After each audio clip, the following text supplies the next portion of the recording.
आपने breast implant surgery के बारे में तो सुना ही होगा, पर क्या इसके कॉम्प्लिकेशन कैप्सुलर कॉन्ट्रैक्चर के बारे में आप जानते हैं? अगर आप सिलिकॉन ब्रेस्ट इम्प्लांट्स के द्वारा ब्रेस्ट ऑगमेंटेशन करवाना चाहते हैं तो ये वीडियो अंत तक देखिए। नमस्ते, मैं हूं डॉक्टर सिद्धार्थ सखिया, कॉस्मेटिक प्लास्टिक सर्जन, और आज हम बात करेंगे silicon implant breast augmentation surgery में कैप्सुलर कॉन्ट्रैक्चर ये क्या होता है, क्यों होता है, इसे आप कैसे पहचान सकते हैं और उसे कैसे हम प्रिवेंट या ट्रीट कर सकते हैं। अगर हम बॉडी फिजियोलॉजी की बात करें तो आप जानते ही है कि कोई भी तरह के इन्वेजिव ट्रीटमेंट के बाद स्किन के अराउंड या टिश्यूज़ के अराउंड बॉडी एक हीलिंग प्रोसेस से एक स्कार टिश्यू फॉर्म करता है, और ये स्कार टिश्यू नॉर्मली सॉफ्ट होता है, लेकिन कुछ केसेस में वो हार्ड स्कार टिश्यू भी फॉर्म हो सकती है।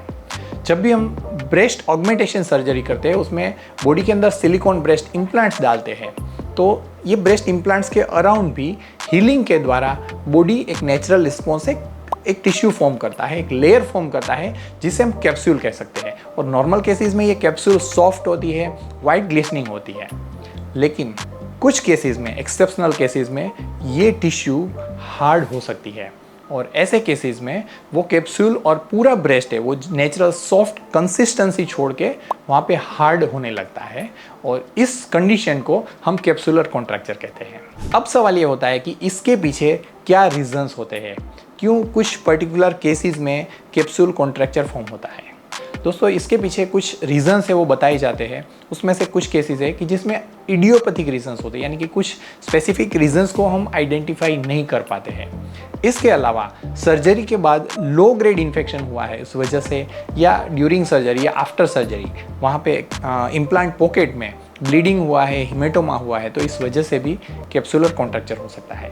या तो अगर ऑर्डिनरी क्वालिटी का ब्रेस्ट इम्प्लांट यूज़ किया गया है तो उस ऐसे केसेस में ब्रेस्ट इम्प्लांट रप्चर की वजह से भी कैप्सूल कॉन्ट्रैक्चर हो सकता है। यहाँ पे आपको ये क्वेश्चन ज़रूर होगा कि ये कॉम्प्लिकेशन कितना फ्रीक्वेंटली होता है और हमें कैसे पता चलेगा कि कैप्सूल कॉन्ट्रैक्चर हो रहा है। दोस्तों, चिंता करने की ज़रूरत नहीं है, क्योंकि ये कॉम्प्लिकेशन बहुत ही रेयर कॉम्प्लिकेशन है और इसके इंसिडेंस है ऑलमोस्ट 0.5 to 1% जितना ही है।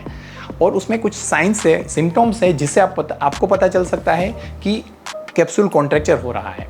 इसके जो इंपॉर्टेंट साइंस या सिम्टम्स आप देख सकते हैं वो है हार्डनिंग ऑफ ब्रेस्ट, यानी कि जो ब्रेस्ट है इम्प्लांट्स के बाद नॉर्मली सॉफ्ट कंसिस्टेंसी में और बहुत ही नेचुरल सॉफ्टनेस के साथ रहना चाहिए, उसके बदले वहाँ पे आपको वो फॉर्म या तो हार्ड होता हुआ फील होता है। इसके अलावा वहाँ पे पेन स्टार्ट होता है, यानी कि जब ब्रेस्ट पे थोड़ा भी प्रेशर आए ना तो वहाँ पे पेन फील होना शुरू होता है।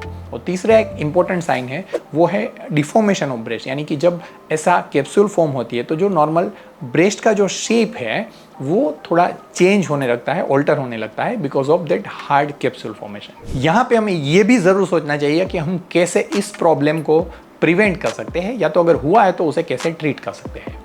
दोस्तों, जैसे मैंने बताया कि इसके पीछे कौन से रीजंस होते हैं जिस वजह से कैप्सूल कॉन्ट्रैक्चर होता है, तो उसमें से कुछ रीजन ऐसे हैं जिसे हम प्रिवेंट कर सकते हैं। जैसे कि कोई भी तरह का इन्फेक्शन है, उसे अगर हम स्टेराइल फॉर्म में सर्जरी परफॉर्म कर रहे हैं तो हम इन्फेक्शन को अवॉइड कर सकते हैं।